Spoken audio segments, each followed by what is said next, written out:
லைஃப்ல. அதே மாதிரி வீட்டுக்குன்னு ஒரு அமௌண்ட் நம்ம சேவ் பண்ணிட்டு அதுக்காக நம்ம கோல் அப்படியே ஃபிக்ஸ் பண்ணி நம்ம சேவ் பண்ணலாம். ஒரு 40க்கு மேல வந்துச்சுனாக்கா ஒரு வீடு கண்டிப்பா தேவை. ஏன்னு சொல்றேன்னு கேளுங்க. ஒரு 60 வயசுக்கு மேல ஆயிடுச்சுன்னா நிறைய பேருக்கு வீடு கொடுக்க யோசிக்கிறாங்க.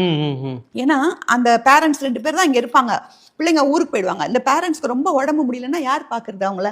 அந்த ஓனரோட பொறுப்பாயிடும். அதுக்காக வேண்டி வயசானவங்களுக்கு வீடு கொடுக்கறத நிறைய பேர் அவாய்ட் பண்றாங்க. ரெண்டாவது இன்னொன்று வந்து பாத்தீங்கன்னா வருஷம் வாடகை ஏறிட்டு போகுது.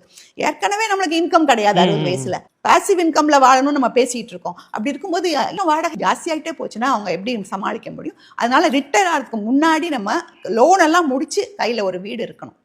அப்பதான் நம்ம வந்து ஈஸியா நம்ம லைஃபை கொண்டு போக முடியும், கஷ்டம் இல்லாம கொண்டு போக முடியும். அதுக்கு வந்து நிறைய பேர் என்ன தப்பு பண்றாங்கன்னா 2 தப்பு பண்றாங்க. ஒண்ணு வந்து வாங்கும்போது ஒரு 3 பெட்ரூம், அதுல ஒரு வில்லா, அதுல ஒரு தோட்டம், அப்படியெல்லாம் பிளான் பண்றாங்க. நீங்க வந்து நிஜமாவே உங்களுக்கு எப்போ வீடு தேவைன்னா உங்க ரிட்டையர்மெண்ட்ல தான் தேவை. பெட்ரூமோ சிம்பிளா ரொம்ப வசதியா ஒன்று புக் பண்ணி அதை வாங்கி லைஃப் லாங்கா வச்சு அதை வாடகை கூட்டுருங்க.